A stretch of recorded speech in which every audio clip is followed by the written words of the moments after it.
ये सच्ची घटना संगीता के द्वारा बताई गई है। इसमें कहीं का कोई नाम नहीं बदला है।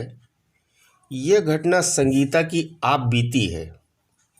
संगीता एक गरीब परिवार की लड़की है। परिवार में संगीता के अलावा उसके माता पिता और दो छोटी बहनें हैं। संगीता के पिता गार्ड की नौकरी करते हैं। संगीता खुद एक मोबाइल कंपनी में काम करती है। संगीता अपने दोनों छोटी बहनों का बहुत ख्याल रखती है। संगीता जिस मोबाइल कंपनी में काम करती है वहाँ पर 7-8 लोगों का एक ग्रुप होता है। संगीता के ग्रुप में 4 लड़की और 4 लड़के हैं। संगीता के ग्रुप के सभी लोग प्लान बनाते हैं कि 4 दिन की छुट्टी लेकर कहीं घूमने जाएं। मगर संगीता की माली हालत ठीक नहीं होती और संगीता इनकार कर देती है। मगर पंकज, जो कि संगीता का बॉयफ्रेंड है, उसके ग्रुप में भी है, तो चलने के लिए ज़्यादा जोर देता है। संगीता पंकज की बात पर जाने को तैयार हो जाती है। पंकज उसके जाने का सारा खर्च देता है। संगीता अपने माता पिता से इजाज़त लेकर अपने ग्रुप के साथ घूमने निकल जाती है। शिमला पहुंचकर ये लोग एक ऐसा बड़ा रूम लेते हैं जिसमें सभी लोग एडजस्ट हो सकें। रात को खाना खाने के बाद पंकज, आशा और संगीता, जो कि संगीता के ग्रुप की ही लड़की है, तीनों लोग बातें करते करते कमरे से इतनी दूर निकल जाते हैं कि उनको पता ही नहीं चलता कब वो घाटी की तरफ पहुंच गए। आशा फ़ोन पर अपनी माँ से बात करती है। संगीता और पंकज आपस में बात करते हैं। संगीता को घाटी की तरफ धुआं उठता दिखता है। संगीता धुआं पंकज को दिखाती है और कहती है कि आओ चलो चल कर देखें ये कैसा धुआं है। तीनों लोग जब धुएं के करीब पहुंचते हैं, देखते हैं कि कुछ जल रहा है। जलने की बदबू इतनी ज़्यादा होती है कि आशा वहीं उल्टी कर देती है। संगीता वहाँ से वापस जाने को बोलती है।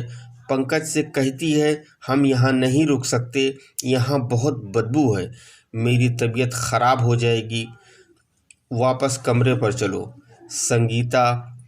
पंकज संगीता की बात मान लेता है और वापस चल देता है। घाटी में वापसी करने में ये तीनों रास्ता भूल जाते हैं और भटक जाते हैं। अब धुआं धीरे धीरे बढ़ रहा होता है और तीनों रास्ता न दिखाई देने की वजह से काफ़ी परेशान होते हैं। इतने में आशा को कोई आवाज़ सुनाई देती है। वो पंकज और संगीता से कहती है कि ये कैसी आवाज़ है, मगर पंकज और संगीता ने तो कुछ सुना ही नहीं। पंकज आशा से कहता है कोई आवाज़ नहीं है, मगर आशा को ये आवाज़ बार बार सुनाई देती है, जो ज़्यादा होने की वजह से तीनों एक दूसरे का हाथ पकड़कर धीरे धीरे चलते हैं, मगर कोई रास्ता नहीं दिखाई देता। जब काफ़ी रात हो चुकती है तो संगीता बाकी ग्रुप के लोगों को फ़ोन करने के लिए मोबाइल जेब से निकालती है। मोबाइल में नेटवर्क न होने की वजह से पंकज से मोबाइल मांगती है, मगर पंकज के मोबाइल में भी नेटवर्क नहीं आता है। फिर आशा का मोबाइल चेक करती है। आशा के फ़ोन में भी नेटवर्क न होने के कारण संगीता किसी को फ़ोन नहीं कर पाती। अब तीनों लोग को समझ नहीं आता कि क्या करें। संगीता और आशा डर की वजह से रोने लगती हैं और पंकज भी बुरी तरह घबरा जाता है। रात बढ़ने के साथ साथ घाटी की आवाज़ें बढ़ती जाती हैं। चारों तरफ धुआं ही धुआं होता है। धुएं में एक हाथ आशा को अपनी तरफ आता दिखता है। आशा वो हाथ देखकर और कसकर रोने लगती है। संगीता और पंकज से कहती है, हमें बचाओ, मगर जब तक वो हाथ आशा की गर्दन तक पहुंच जाता है। पंकज और संगीता चाह कर भी उस हाथ से आशा की गर्दन नहीं छुड़ा पाते। हाथ का आकार धीरे धीरे बढ़ता जाता है और हाथ की 2 उंगलियां आशा की आंखों में घुस जाती हैं आशा दर्द से चीखती है और 2 उंगलियां उसके कानों में घुस जाती हैं। संगीता और पंकज को कोई उठाकर पटक देता है और वो दोनों बेहोश हो जाते हैं। जब सुबह उनको होश आता है, दोनों आशा को ढूंढते हैं मगर आशा कहीं नज़र नहीं आती और फिर वो अपने रूम पर चले जाते हैं।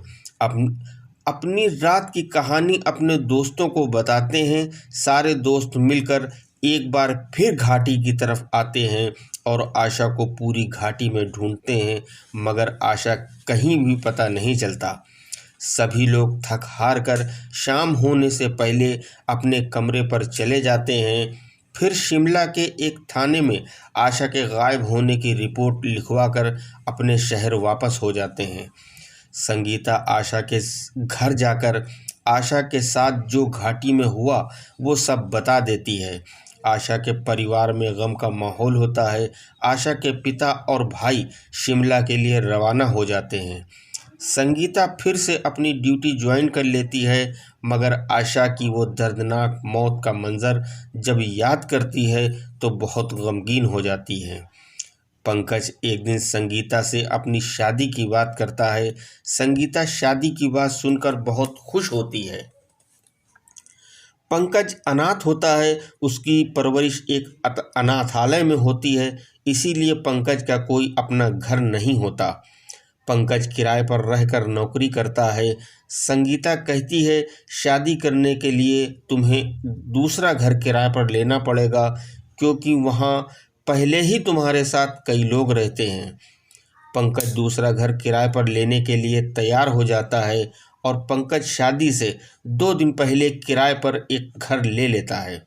वो घर काफ़ी बड़ा होता है और कम किराए पर मिल जाता है। और फिर पंकज की शादी का दिन आ जाता है और पंकज के सारे दोस्त शादी की उसको बधाइयाँ देते हैं। पंकज अपनी नई दुल्हन को लेकर अपने नए घर जाता है। पंकज अकेला होने की वजह से पहले ही कमरा सजा लेता है। संगीता अपने कमरे में बैठी होती है। पंकज अपने साथ आए दोनों दोस्तों को दरवाजे पर छोड़ने जाता है। पंकज वापस आकर जैसे ही अपने कमरे का दरवाज़ा बंद करता है, डोर बेल की आवाज़ आती है। पंकज वापस मेन गेट पर जाता है, इधर उधर देखता है मगर उसको वहाँ कोई नज़र नहीं आता। पंकज फिर गेट बंद करके वापस आता है, अपने कमरे की तरफ बढ़ता है। संगीता के चीखने की आवाज़ कमरे से आती है। पंकज घबराकर कमरे की तरफ भागता है। कमरे के अंदर जाकर देखता है संगीता आराम से बेड पर बैठी है। पंकज को कुछ समझ नहीं आता मेरे साथ क्या हो रहा है।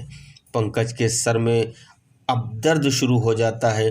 पंकज को किचन के बर्तन गिरने की आवाज़ आती है। कमरे का दरवाज़ा खोलकर पंकज किचन की तरफ जाता है। सारे बर्तन फैले होते हैं। पंकज जैसे ही बर्तन सही करने लगता है, उसको पीछे से कोई पकड़ लेता है। पंकज ज़रा देर को सोचता है कि शायद संगीता ने आकर पकड़ा है। पंकज मुस्कुराने लगता है मगर संगीता कमरे से निकलकर जब पंकज के सामने आती है तो पंकज को समझ आता है कि ये संगीता नहीं कोई और है। संगीता पंकज की तरफ देखती है और उसको वही हाथ पंकज को पकड़े हुए पंकज की गर्दन की तरफ पहुंच जाता है और हाथ का आकार धीरे धीरे बड़ा होता है। संगीता समझ जाती है ये वही हाथ है जिसने आशा की जान ली थी। संगीता उस हाथ से पंकज को छुड़ाने की कोशिश करती है मगर छुड़ाने में कामयाब नहीं हो पाती। संगीता दौड़कर घर के बाहर किसी को मदद के लिए बुलाने जाती है मगर संगीता को कोई नहीं मिलता। संगीता फिर दौड़कर घर के अंदर आती है। संगीता चाह कर भी पंकज की कोई मदद नहीं कर पाती। हाथ की 2 उंगलियां पंकज की आंखों में धीरे धीरे घुस जाती हैं और 2 उंगलियां उसके कानों में घुस जाती हैं। ये देख संगीता बेहोश हो जाती है। पंकज की आंख और कान से खून बहना शुरू हो जाता है। पंकज दर्द से कराह रहा होता है और धीरे धीरे मौत की तरफ बढ़ रहा होता है। पंकज जमीन पर गिरकर तड़प रहा था। जब पंकज मर जाता है तो वो हाथ कहीं गायब हो जाता है। संगीता को जब होश आता है तो सुबह हो चुकी होती है और पंकज की लाश भी वहाँ से गायब होती है।